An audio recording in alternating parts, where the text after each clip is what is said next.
Shall we start or wait a few seconds? Today is Sugama. Okay. Today is Friday. Yeah. I just wait few seconds. Ramachandra. Ramachandra.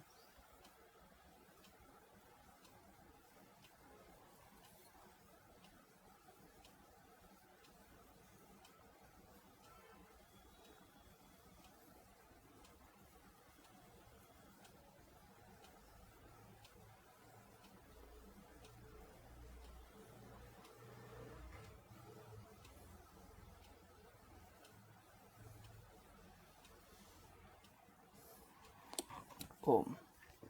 So, Om Gurur Brahma Gurur Vishnu Gurur Devo Maheshwara Guru Sakshat Param Brahma Tasmai Shri Gurave Namaha. When a person in a debate, one debater produces one statement of a Shastra, if the person who replies or wants to refute should produce a stronger statement. Okay. If he can produce a stronger statement, that overrides the earlier statement. If what he produces is a weaker statement, it gets defeated. Then what is a stronger statement? This point we have discussed in the previous class. That statement is strong, which occurs in the context of its own subject. Its own subject means what? If a topic is intended to be conveyed, if the topic is taken up for discussion, for conveyed, that means it is intentionally, specifically discussed that topic. In that context, if that is stated, then that is the real statement. But if the same statement reference to it occurs in another context, context of another topic, if something is stated in the context of another topic, that is a weak statement. A statement that occurs in its own context, tatpara, atatpara, this is what we have stated in the previous talk. And I gave an example. For example, avidya. Avidya is defined and explained in Adhyasa Bhashya. There he says clearly, I am defining avidya because avidya is the root of samsara. Avidya is the root of samsara. Therefore, in order to remove this ignorance and gain with the help of knowledge, the entire Vedanta begins. So, what is the nature of avidya is defined and explained here in Adhyasa Bhashya. Therefore, what is told about avidya in Adhyasa Bhashya is the main topic. Okay. But elsewhere, while discussing something else in the context, in some other context, passingly you touch avidya, then it may not be the real meaning of avidya. It is a secondary meaning of avidya. Okay. So, if avidya has to be defined, it has to be defined in the context where the avidya is mainly dealt with. Okay. Avidya is the only topic to be taught there, to be discussed there. In that context, avidya has to be defined. The problem, for example, I give you, in Adhyasa Bhashya, Adhyasa is discussed and it is called as avidya. Nowhere Mulavidya in the entire Adhyasa Bhashya. Okay. So, where you are discussing avidya, where avidya is the topic, that is the main topic to be discussed, whatever is stated there, that is the real nature of avidya. But if somebody says that avidya slightly differently stated in another context, which is not the context of defining and explaining avidya, the context is not of discussing and defining and avidya, discussing something else on the way you just touch it. While discussing something else, passingly on the way you just touch avidya, that is not the definition of avidya and explanation of avidya. Okay, because that is not the context where avidya is defined and explained. But adhyasa bhashya is the context where avidya is defined and explained as a main topic. In other places, some other is the main topic, then avidya is only a passing reference. See, this distinction we should be able to make. Where the main topic is discussed, there whatever is stated about it is the real definition, real explanation. But if something is stated about something in another context, where it is not the main topic, when avidya is not the main topic, in such a place if avidya is referred, that is a secondary reference, that is not the main definition. So if you take adhyasa bhashya, there is no Mulavidya. But that is the topic, that is the place of avidya. No Mulavidya is stated. But adhyasa bhashya is the main topic, is the topic exclusively meant for defining and explaining what is avidya. And there is no reference to Mulavidya. Here, in whatever is defined and explained about avidya in adhyasa bhashya, that is the main definition of avidya. But another place cannot be the main definition. So they try to, they don't quote any statement from the adhyasa bhashya to show what is the nature of avidya as explained by Shankaracharya, as explained by Shankara Bhagavatpada. Bring the idea. They say, oh, adhyasa bhashya, main avidya is not discussed, only secondary avidya is discussed. Secondary avidya is explained in, this is what they say. You see how this is going seriously wrong. The main topic is avidya, and their adhyasa is discussed and no Mulavidya discussed. They say avidya is not discussed, not defined at all. Only adhyasa is discussed, which is secondarily avidya. According to them I am talking. According to them, according to some people, it is a secondary avidya, it is not main avidya. In the entire adhyasa bhashya, main avidya is not discussed at all. Some secondary avidya is discussed.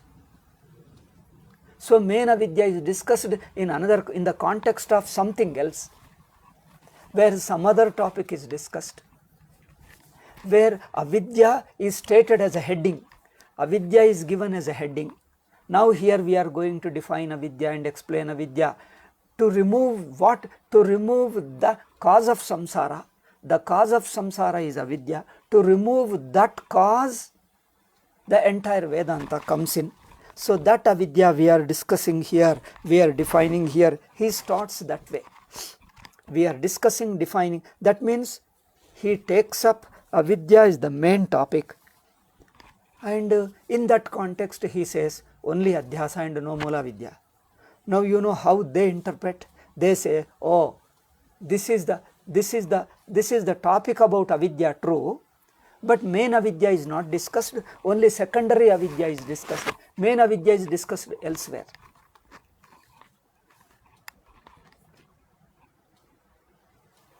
Can we discuss and define anything like this?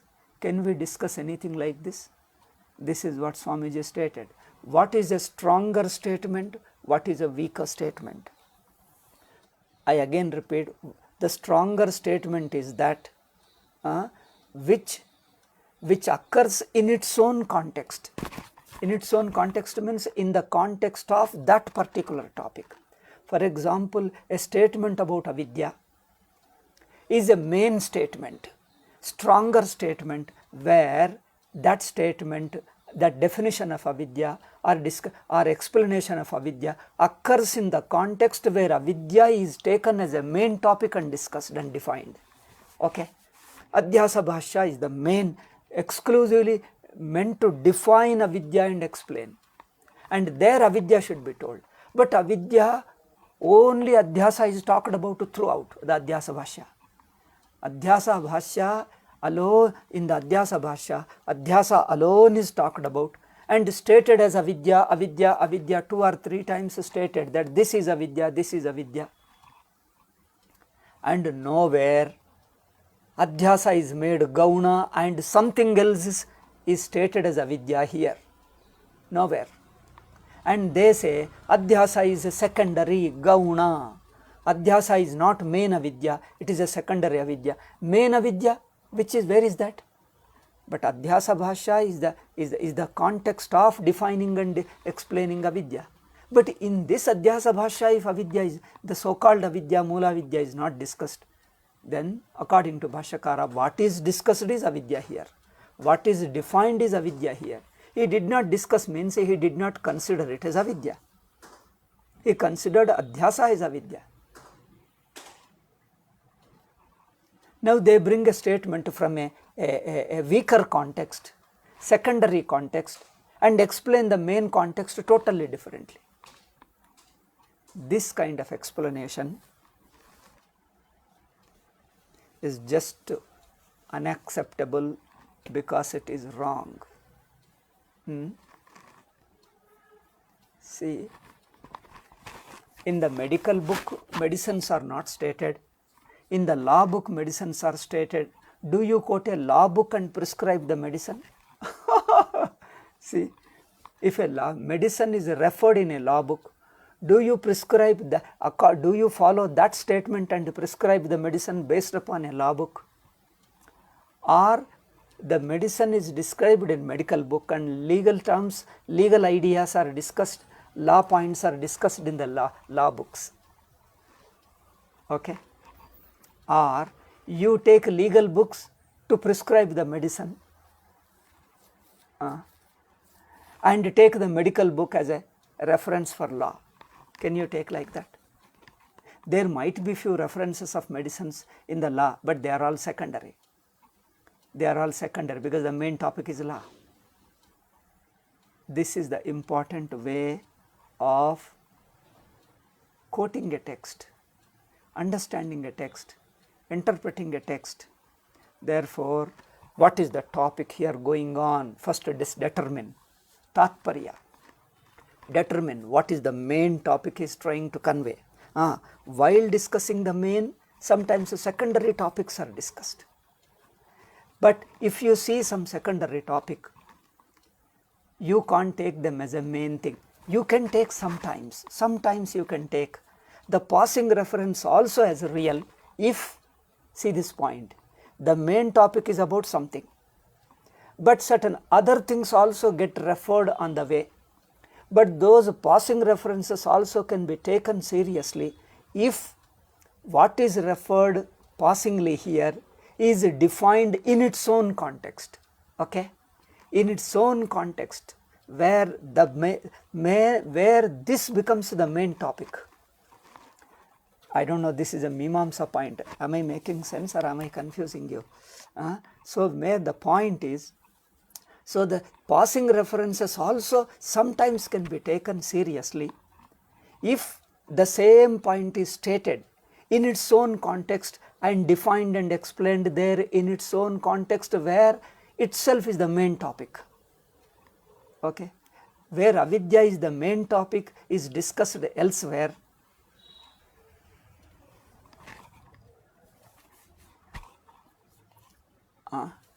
There you can take it. So, avidya can be referred as a main topic or in somebody's topic, means in the context where some other is a main topic and avidya is a secondary there. Just a passing reference. Even those statements also, so you can see in Bhashyakaras, avidya also is stated elsewhere also. But in the secondary references also, he tells clearly like adhyasa bhashya. then those statements can be taken because in the main topic the same thing is discussed. In Adhyasa Bhashya, the way Adhyasa is discussed here, defined here, the same way avidya is stated elsewhere in a passingly in another context. Those statements can be taken on what strength? On the strength of main Adhyasa Bhashya. Okay. On the strength of Adhyasa Bhashya, reference to avidya in other contexts, context of other topics can be taken if those passing references match with the context of Adhyasa Bhashya where it is the main topic. Okay. Similarly with any other topic, I just gave you avidya example, you can take many things. Brahma Swarupam, in the Upasana, Brahma Swarupam is explained, but not that is the main topic. In Upasana context, Paramatma is pointed out with many qualities, several qualities, many and several qualities, separately and combinedly. But there, that is the context of doing Upasana, but not defining what is Brahman, explaining Brahman. They are not explaining the nature of Brahman, they are only offering this kind of Brahman, offering this particular Brahman in this character you can meditate. Brahman of this character, Brahman of these features, Paramatma of these features you can meditate, you will be benefited. But I didn't mean that Brahman is of this nature. I am not explaining the nature of Brahman, I am only offering a Brahman in a particular quality for you to meditate and get the result of it. See, if you meditate on Brahman with certain features, certain qualities, I think, am I wrong? Is today Sugama? I mean, Mulavidya? Today is, what day is today? No, Friday, yes. Thursday, Friday, yeah, this is Mulavidya Nirasa, correct, English talk only. I was wondering today Vedanta Paribhasha, no, yesterday we had. So see, Brahman. Two examples I gave you, one about avidya, another is about Brahman. Brahman, I repeat, just briefly summarize, Brahman is defined and explained in its own context. I am revealing you the nature of Brahman. Where he begins this way, I am revealing you the nature of Brahman. At the end he concludes, this is Brahman. Here he is taking up the very nature of Brahman and explaining it directly. Okay. There he is taking Brahman as the main topic and explaining and revealing it. There whatever it says, that is the nature of Brahman. But in another context, Brahman is referred because he is useful. The meditation on Brahman is useful for many purposes, for many other purposes. Therefore, Brahman is presented there, not explained and revealed.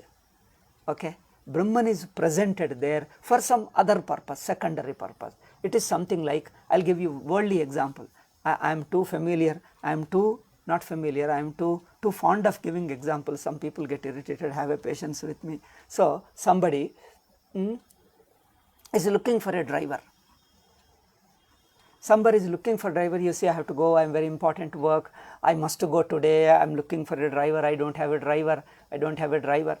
Somebody told, okay, my brother is there, he will come and help you. And he thought that, oh, you mean he is a driver? No, I have not introduced you that he is a driver. He can help you, that's all he told. He knows driving, he can help you, but he is not driver. I did not introduce him to you as a driver. He knows driving, he helps you, that's all. See, when I say I offered him to you to take him with you so that he will be useful to you. But I did not say he is driver. Okay, I didn't say that he is driver. He is not a driver. In his real nature, he is not driver, but he knows driving, he can drive. Similarly, Brahman can be meditated. In Karmakanda, you can pray to him, you can do rituals, you can do all those things. But we did not say that is the original nature of Brahman. See this subtle difference people should understand. Shankara is amazing personality. He is not an ordinary human being. All this is subtly points out. So, there Brahman is presented, not defined and explained that this is the nature of Brahman. Brahman is given as useful to you for some purpose. You want meditation, do it. You want to pray, you can pray. You want to do some service, some ritual service, okay, you can do. He will be useful to you. He will help you. But seeing that he is helpful to you in particular way, supposing you needed driving and he came and drove. He came and had driven for, he came and drove for you, drove the car for you, or drove or driven, I don't know how, I don't know, anyway, English is not my language. I think he has driven the car for you. You can't call him driver because he is not a driver by his profession. Similarly, Brahman is Brahman. In Upasana context, in any other context, Brahman is presented for a different purpose. For your purpose we brought him, but we are not defining that he is like this. Where Brahman is the main topic, there Upanishad says clearly, we are revealing the nature of Brahman. This is the nature of Brahman. Where it says, there, whatever it says, that is the nature of Brahman. Okay, I gave you two examples. One is of Brahman, another is of Avidya. I think this is what is missing, because in the long tradition has its advantage and it has disadvantage also. Tradition is good if it comes in the hands of mature people, good thinkers, good Vedantins. But in the form of blind people, half thinkers, semi-thinkers who would accept blindly, who add certain wrong things, who don't know how to maintain the purity of tradition, they just mix up their own weaknesses, their own misunderstandings, and somebody misunderstanding of somebody else also, they mix in that. Over a period of time, few centuries, the same thing is carried forward by the next generation, third, fourth, fifth and sixth. I think 10th or even 20th generation also, some of the wrong things continue in the tradition. Then some great man is required to be able to correct. Shankaracharya did the same thing. Sachidanandendra Swamiji did the same thing. He has to correct the tradition because certain human weaknesses, certain human misunderstandings have entered into it. They have to be corrected. See, just now I have defined about avidya. You can see them all the things, you will be surprised. They quote anything and say this is what is the nature of avidya. Hey, you can't quote like that. Adhyasa Bhasha is the main context where avidya is defined and explained. If you bring the quotation from Adhyasa Bhasha, then it suits. Then it is right. Brahman also, in Upasana context, Brahman is explained as many things with so many other qualities and all. But that's not the nature of Brahman. Brahman is useful in that sense also. Brahman is useful in many ways, but his real nature is one. It is something like, we also do, we use something else for some other purpose. The thing is one. See, these days you have got a paperweight, okay, some kind of a, what is that? A glass piece is a round and heavy, inside there will be some flowers or something, only either round or maybe of a different shape. This is a paperweight, okay, that alone we use. But we were not like that. We use many other things, like a book. You take another book, you see here is a recorder, audio recorder, okay. It's not audio recorder, I think it is something else. Anyway, something like this is an audio recorder. You use it as a paperweight. Now, do you call it as a paperweight? You use it as a paperweight. It need not be paperweight, okay. This stone piece, I found it somewhere. Now, we use it as a paperweight. Similarly, the thing is meant for a different purpose. You use it some other purpose, because it can be used. Similarly, Ishvara can be used for many other smaller purposes, but that is not his real nature. You are using him for lesser purpose, okay. Brahman is much more than your Karya Karana, Upasya, Upasaka, Sambandha. Brahman is beyond all relational, but still you can have relation with him. See, this is an interesting. You can have a relation with him. That means you are taking only a partial, one aspect of him, and you can get related to him, and the relation will be fruitful to you. You can meditate, you can devote to him, you can love him, serve him, because he is all. When Brahman is everything, he can be used for some limited purpose also. Limited purpose is not wrong. Okay. If you are interested only in that much purpose, but taking that alone is a final is wrong. Okay. Karma upasana is not wrong. Doing meditation, praying and rituals and services, getting benefits, worldly and otherworldly benefits, going to heaven and all, nothing wrong. Okay. Getting a better life, better janma, next janma, oh, you'll be born with a more comfortable life and happy life. Okay. Good health and strong mind and body. Having a better janma, you can pray to God and do rituals and do all things. Okay, you can do that. But problem is, if you take that Brahman is only this much, he does this thing. It's like the person he offered me his younger brother who can help me in driving this car. Just because he offered, he came to help me in driving the car, since I don't have a driver. You can't call him driver, you can't treat him as a driver, you can't fix him with the driver alone. He is much more than driver. He is not professionally a driver. Okay. Therefore, you offer him money, he won't take, because he came to help you only as a help, not to receive money. If a driver, he will bargain. Hey, no, this much I can't come, you have to pay me more. And he will take the payment and will come for you, come to help you in driving. But this person helps you, but doesn't accept money. You offer money, he won't take, because he is not driving for money. He is driving out of friendliness. He only wants to help you. Similarly, Brahman can do many things. You can do prayer, you can do upasana, karma, rituals, all things you can do. He will be helpful.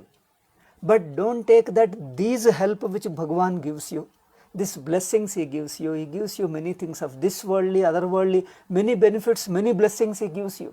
But don't put him that he is only capable of this much. Bhagavan is only meant for blessing alone. Bhagavan only sends everybody to hell and only few people to heaven. Most of the people he will send. Bhagavan is only this much. His work is only this much. If you set aside this Bhagavan, we won't accept you. God means only this much. Now you are fixing God. Don't fix God. If you fix God, he will fix you. Okay, don't fix God. He will be useful to you. Therefore, you have a narrow understanding of God, limited understanding of God, and you insist that he is only this much, he can't be beyond. Now you say, somebody helped you as in driving, and you insist that he is driver alone. And that fellow told, he is not driver, he is my brother, he does something else. Since today you are in need of a driving, so since he is free today, so he is helping you. No, he says, no, since he is driving, he is driver alone. I want to call him driver. He is driver and nothing but driver. This is called fanaticism and bigotry. This is what do in the name of God. See, God is only this much, because my book says God is the one who created and came down and died for me on the cross. Now he should be only God. God should only die. If he doesn't die, or God's son, whatever you say. If he doesn't die, he is not at all a son. He must die. Then how will he die? He doesn't know how to die. Then let somebody kill him. Jews killed him. Then Jews must be God who killed him.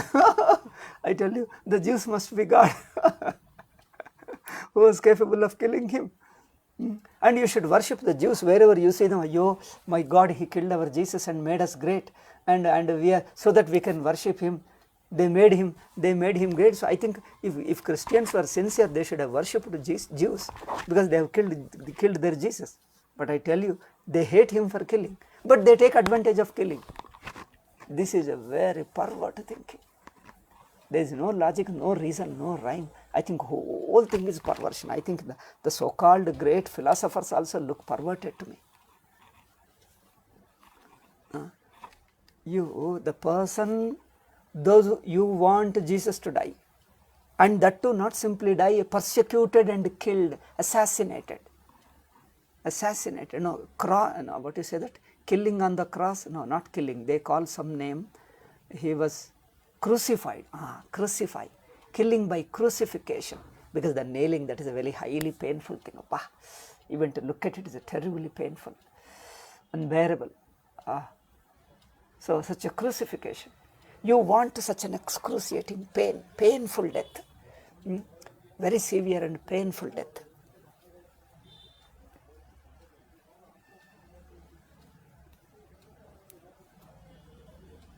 And who kills, and you start hating him. But at the time you take advantage, you need badly your Jesus to be crucified.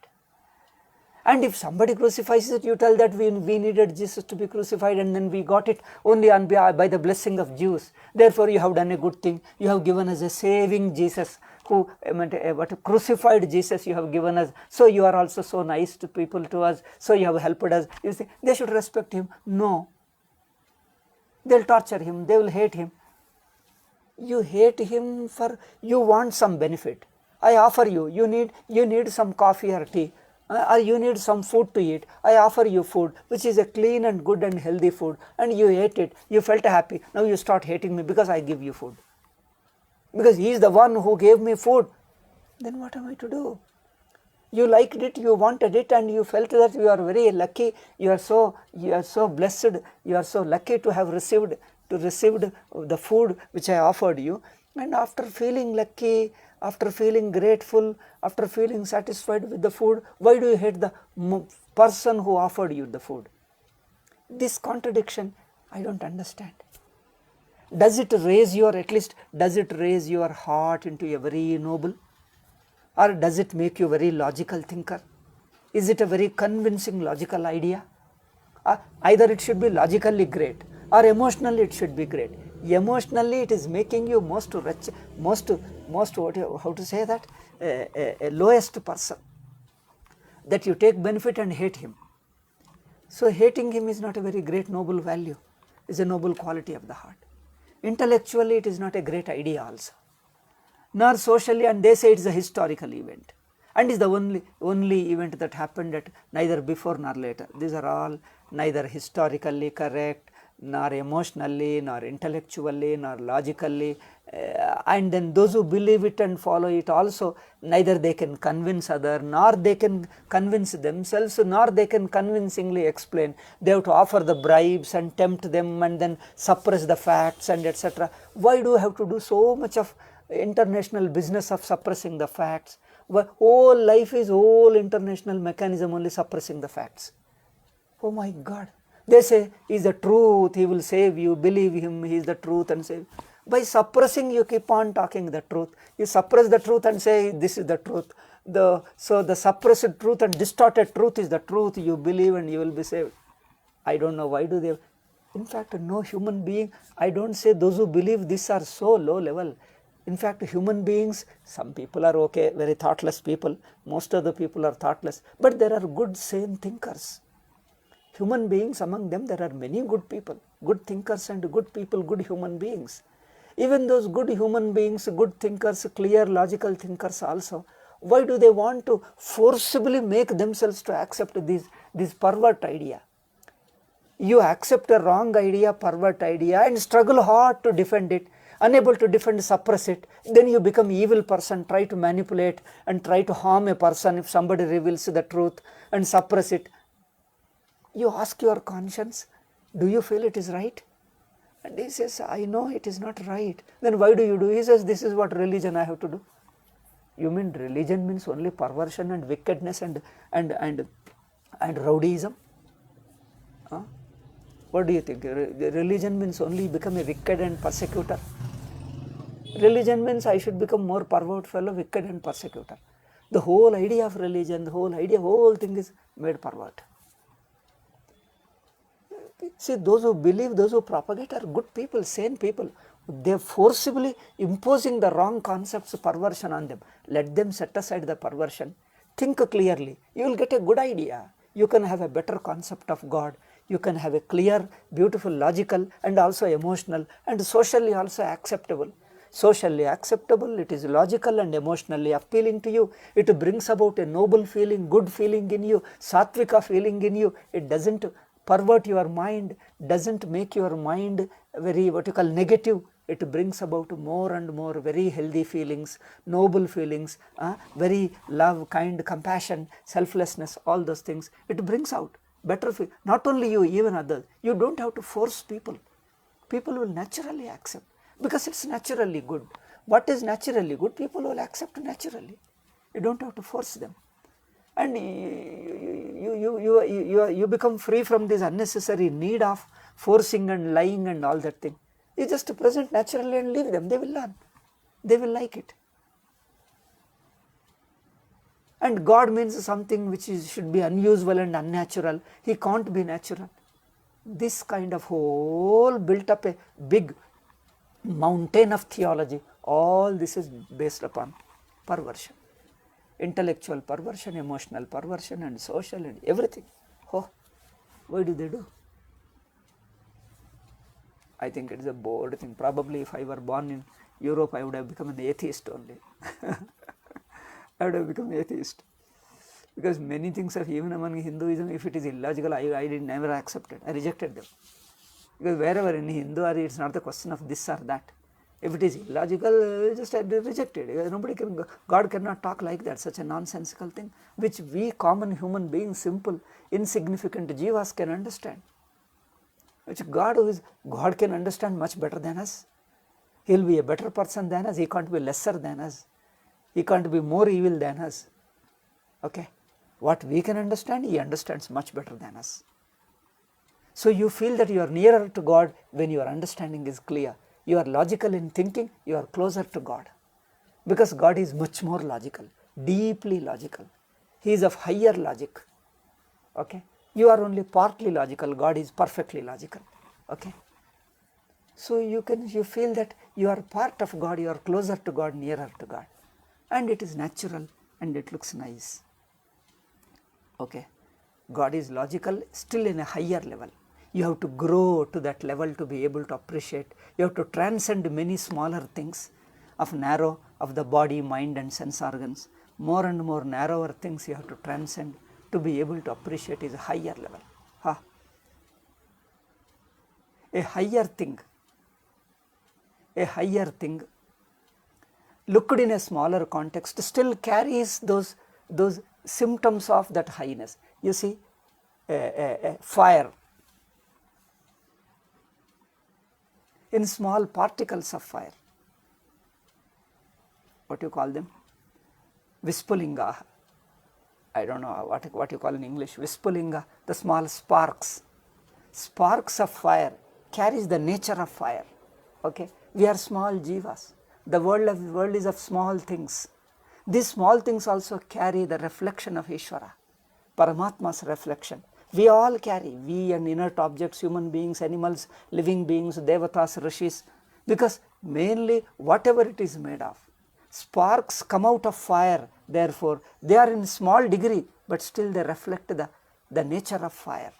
Fire burns, it has got shining nature. Even the spark has got a small shining, small burning nature. It burns, though it is a small degree, very, very small degree.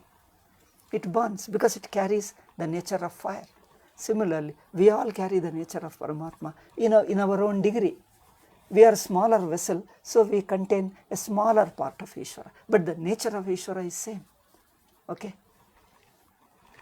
You only have to go to a bigger vessel, transcend the vessel.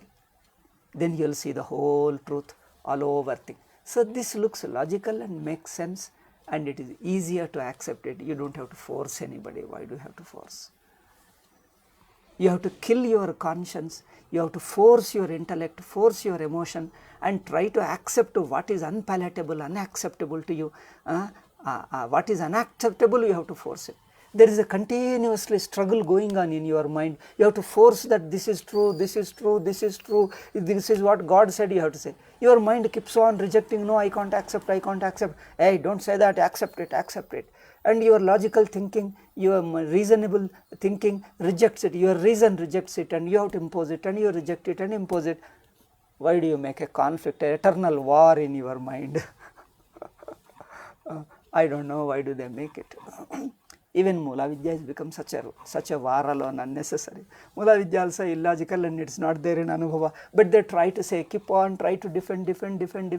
Ayo Rama, they are finding it very difficult to defend. They try to bring logic. The logic doesn't explain. Ultimately they say, oh, it cannot be explained. You mean it is illogical? Oh, that is the beauty of it, that it is illogical. That's how it is Mulavidya. Say within avidya many things are illogical, doesn't matter. They also, Mulavidya also, but Mulavidya is only intellectually wrong, conceptually wrong. Therefore, they also try to defend like this. They also tried a lot. So to come out of Mulavidya require a clarity of thinking. A very clear thinking, that is a blessing. That is Ishvara in your heart. When your mind is very clean, very noble, very simple feeling, you see that there is a divinity. There is a spark of Ishvara in your heart. When you think clearly, when your mind is relaxed, peaceful, selfless, humble, you'll see that you have come to experience that you come to feel, come to touch Bhagavan, come to feel Bhagavan in your heart. Okay. Similarly here, Mulavidya, we found that it is too illogical and trying to force that, trying to explain. First you explain logically. Keep on explaining. When you further stretch it, unable to explain, they say you give up hope and say that, oh, this illogicality is also nature of avidya. Ultimately, all this I have tried, we have tried with people. Then I felt somehow it's not convincing. Earlier I have studied only Mulavidya. So then I found it is unconvincing. So let us give it up. It's a hypothesis. It is a false theory, and they try to bring it to explain. In order to explain something, they thought that can explain better. But even after bringing it, it is unable to explain the intended purpose. What they intend to explain, ultimately that fails to explain. Ultimately their intended purpose also is defeated by accepting Mulavidya. The very purpose is defeated. Even Vyavaharika Sattva, Swamiji discusses in Mulavidya Nirasa. I feel Mulavidya was the only first book I read, because the Kannada I didn't know before. So only this book alone cleared all my doubts. His book is excellent book. So in future he says, in order to explain Vyavaharika Sattva, we are bringing Mulavidya. There also says, first thing is you cannot explain with Mulavidya, and Mulavidya doesn't explain Vyavahara, it only complicates Vyavahara. Even Vyavahara gets complicated with Mulavidya, and it doesn't explain also. So whatever is the intended purpose, Mulavidya doesn't serve. Only thing is, in any angle you look at it, it is just a sheer unnecessary.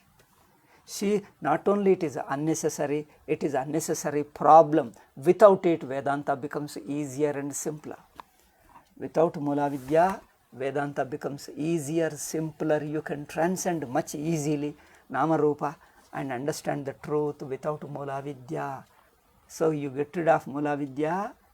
Mulavidya is only a hypothesis. Don't imagine, that's all. Get rid of means what? Is there a thing to get rid of?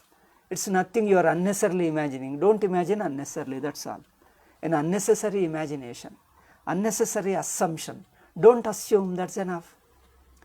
Carry with what you already see them. Don't go out of the way to assume something. Don't go out of the way, don't assume unnecessary things. Unnecessary assumed idea is only interfering, because it's unnecessarily assumed, doesn't serve the purpose. Without it you can explain better, straight and better. Therefore you are relaxed. Therefore removing Mulavidya, dismissing Mulavidya, rejecting Mulavidya only means don't assume unnecessarily. That's what it means. You are over assuming it, unnecessarily assuming, which is an unwanted, unwarranted thing you are assuming. Don't go for unnecessary assumption. That's what it means. Whole purpose of Mulavidya Nirasa book is only this much. Okay. Don't imagine unnecessary, don't assume unnecessary things. Without assuming that you can explain things better, you can see them straight away is much better. That's what he means. Okay. So, we have explained quotation. The stronger quotation overrides the weaker quotation. If somebody brings a statement in the discussion, during a discussion, you have to bring a stronger quotation, stronger statement to be able to defeat that. These are all impersonal things, neither yours, don't feel personally, because topic is Vedanta, topic is Paramatma, that is a universal fact. It is neither yours nor mine. What is universal? We have to discuss universally based upon facts. Just let us go by facts. Nobody should feel personally threatened, personally rejected, personally criticized. Oh, this Mulavidya you are rejecting. Oh, you belong to that Swami and you are rejecting us. I say, rejecting, to reject Mulavidya, you don't belong to any Swamiji, Sachidananda Swamiji or anybody. You only belong to yourself. You only look at your universal anubhava. You need universal anubhava. You don't need to belong to any Sachidananda Swamiji or Holy Narsipura or any ashram. Okay, I did not belong to Holy Narsipura ashram before. Before I was a brahmachari, I just, as a seeker of truth, I just studied. That's all. So you just go by the facts. They alone our refuge. Refuge. That means only they alone are our shelter, our support. So let the facts reveal itself. So it don't go by personalities, that we follow one what you call one tradition or one matha pitha. This person follows that It's not a matter of person. It's not a matter of book. It's not a matter of any institution, any particular institution or two or three. It is just a universal fact, just like a scientific fact. You just let us go by the facts. Facts themselves reveal, that's all. Okay. Therefore, don't categorize people for accepting, rejecting Mulavidya. We don't categorize anybody. If you believe Mulavidya, we only say that you are unnecessarily assuming certain things. We don't brand you belonging to somebody, no categorization of people. If you reject Mulavidya, still also we can only say that you are a straight thinker, clean thinker. You are not assuming unnecessarily. Okay, this is what it is. Don't categorize people that you belong to that institution, this institution. No belongingness. We are discussing facts, not personalities, not books. Whichever book says the truth, we accept, because we are interested in the truth. Okay, this is how we have to discuss. Okay, then coming to the small points, I think within 2 to 3 minutes I will finish, 2 minutes. Then what is, I think Swamiji discussed it elsewhere or here, I am not finding it anyway. I will discuss it when it comes again, I will just simply translate and go. So here Swamiji didn't say that. The other 2 points, what is a stronger logic or what is a weaker logic? Somebody puts forth some argument. Now how do you defeat that argument? Don't jump to quotation. Don't jump to say that this is my anubhava. When he is logically arguing, reply logically. Okay? When he is logically arguing, my guru experienced, he had an experience of Jesus, therefore he is right. See, don't go by the experiences. We are going by facts. We are going by universal experiences, not personal experiences. Anyway, that experience point comes later. First we talk of the logic. If somebody says logic, a logic is a small, logic means a generalization of something. Something, a cause and effect relationship. If that relationship is generalized, that is called logic. A generalized, an idea, a relation which is generalized is called a general law. That is called logic. So if that generalization is applicable to only smaller area, if your generalization is applicable to smaller area, is not applicable to another area, your logic fails. See, you take one event and see that this event is common to many things, then you say that commonness is called logic. We generally say in Tarka Shastra, yatra yatra dhumaha tatra tatra vannihi. Where you find fire, where you find smoke, you see that there is a fire. There must be fire. Without fire, there can't be smoke. Okay. Therefore, seeing the smoke, you infer the fire. This is logic. Why do you say that there is a fire without seeing it? Because I see the smoke. Smoke proves the existence of fire. This is a logic, because smoke is an effect of fire. So where there is an effect, cause must be present. So you take this event and generalize it. Wherever there is smoke, there is fire. This is a generalization. So this generalization is logic, but sometimes that generalization is applicable to a few more events, but there are certain events where that generalization fails. There you require another principle which is which applicable to the generalization applicable to larger area. So therefore a principle which is applicable to larger area is a stronger logic. A principle which applies to a smaller area, which is a weaker logic. Okay. You say there are two shutters to a door. A door has got two shutters, window or door. Now generally what we make, 50% is equal to 50. Half closed door is equal to half opened door, isn't it? When the half is present, another half is absent, isn't it? When you have a 50%, you have to say the other 50 is absent.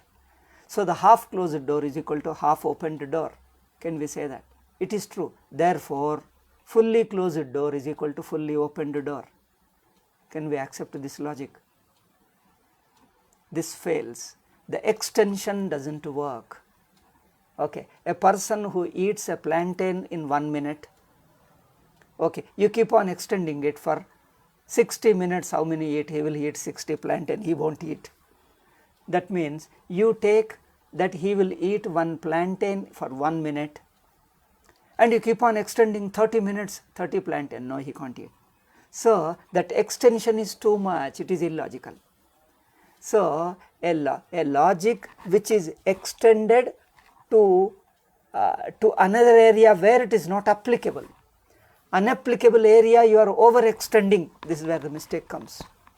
A logic, see, he ate one plantain for 1 minute, okay, you may apply it for 3 more minutes, 2 to 3 minutes, that he eats for 3 minutes 3 plantain, 4 minutes 4 plantain, okay, up to this okay probably, but beyond that you can't extend it. Similarly, the logic logic is applicable wherever it is applicable, there you can accept. Where you extend it beyond its limit, it becomes wrong. Okay, therefore you can't accept it. Therefore logic also should be based upon the reality, that is anubhava. Reality means anubhava. Logic should be in keeping with reality, in keeping with anubhava. If it ignores anubhava, the logic fails.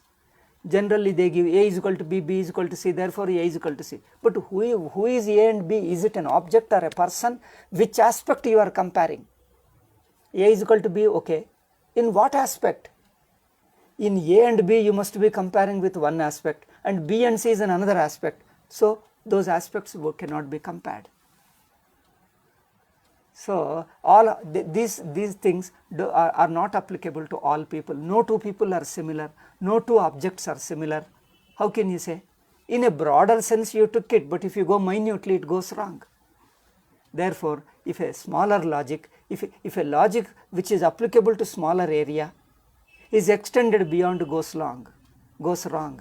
Therefore, then we have to use the logic which is really applicable to anubhava. Go by the anubhava, go by the reality. If it is too much of extension beyond its limits, it goes wrong. Therefore, don't extend like that. A logic is stronger logic which is related to anubhava, which is really applicable to anubhava, which doesn't violate anubhava, which doesn't violate the realities. Okay.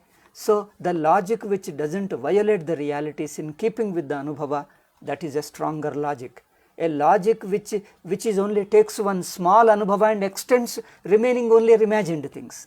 One is a real anubhava, a small is a real anubhava, and other things are imagined, imaginary things. So one small anubhava you can't imagine to another areas. You can't apply it to imaginary areas. Okay.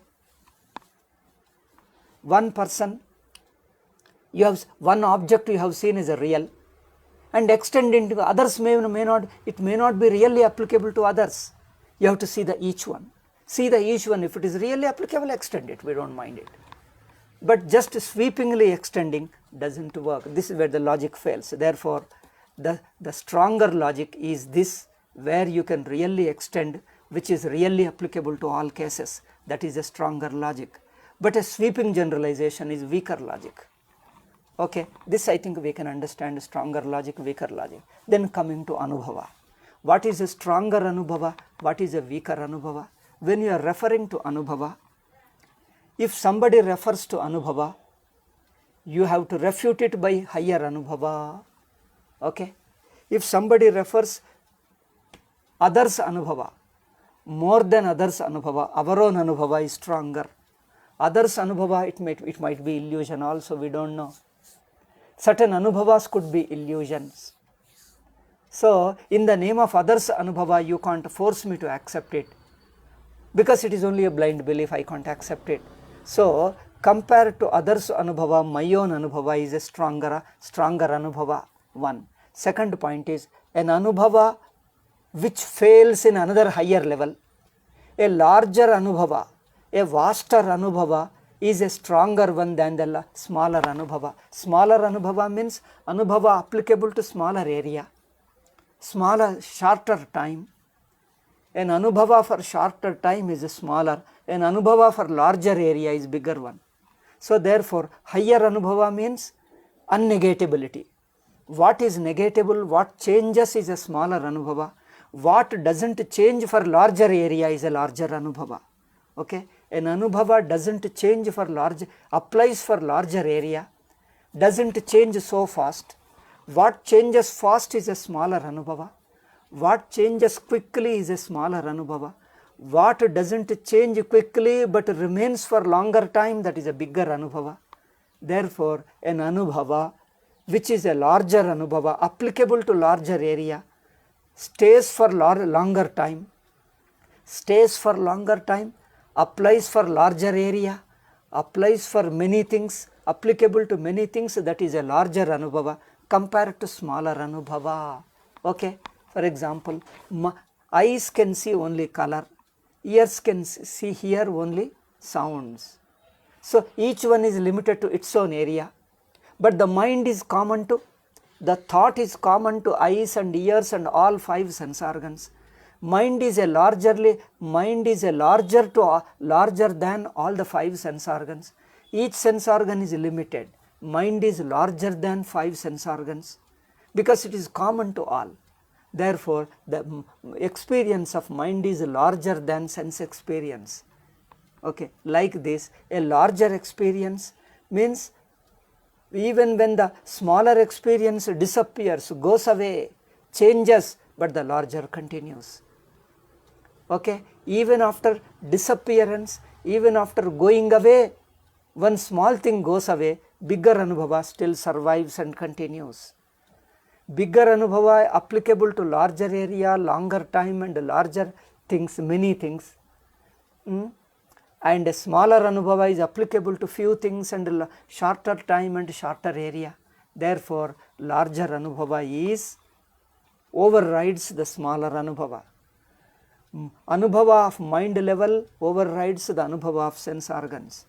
Then anubhava of individual mind is overridden by anubhava of whole waking state. Okay, waking state as a whole overrides an individual thought. Individual thoughts come and go, but whole wakeful consciousness is a larger anubhava. Okay, but the wakeful consciousness, waking state also comes and goes, but a sakshi is a larger one because it pervades the waking and dream. It is common to waking and dream. The consciousness is common to waking and dream, but the waking is limited to waking state and dream is limited to dream state. But the sakshi of both waking and dream is a larger experience which pervades both waking and dream. So it is common to both. Therefore, that anubhava is larger compared to waking anubhava. Okay, this way you can extend, you can apply it to many things. Therefore, a smaller anubhava, a limited anubhava is overridden by larger anubhava. If one person refers to anubhava, bring a larger anubhava, overriding anubhava to be able to defeat his anubhava. If a person brings a logic, bring a larger logic, stronger logic to be able to refute it. If a person brings an authoritative text, a Shastra Vakyam, bring a stronger Vakyam to be able to refute it. This is the way of discussion. Somehow this is lost. Where they are unable to produce logic, they jump to quotation. The quotation, if you reject, if he doesn't find a quotation, then he will jump to logic. Or then they say it is Anubhava. Where is Anubhava? It is a my Guru's Anubhava. Therefore, you are supposed to accept and keep quiet, because he is very popular Guru, international Guru. Therefore, you are supposed to accept that he experienced it. Therefore, you must accept. So, these experiences are too personal, individual. Personal, individual could be illusions also. But can you compare the experiences? Your Guru's experience, I say my Guru's experience is bigger than you. Then ultimately, who is to decide? So, this again is a how to say that, unacceptable, wrong things. Because fighting over who is a bigger Swami, who is a bigger Guru, because he has got a larger following, all these things won't work. Therefore, Anubhava is an Anubhava which goes away in certain, which is only limited to certain area, and there is another Anubhava vaster than, larger than this earlier Anubhava. Earlier Anubhava gets swallowed. Earlier Anubhava gets swallowed by this larger Anubhava. Larger experience, like sense organs are swallowed by the mind. Mind is, individual mind is swallowed by the wakeful state, and the waking state, dream state, both are swallowed by Sakshi. See, Sakshi is a larger Anubhava which swallows waking and dream, which pervades both. In that Sakshi, both waking is included, dream is included. Itself is larger than waking and dream. It is a whole conscious state. Okay, like this, smaller experience should be in like a smaller circle, including in a bigger circle. Bigger circle is a bigger one. Smaller circle gets defeated in a bigger circle.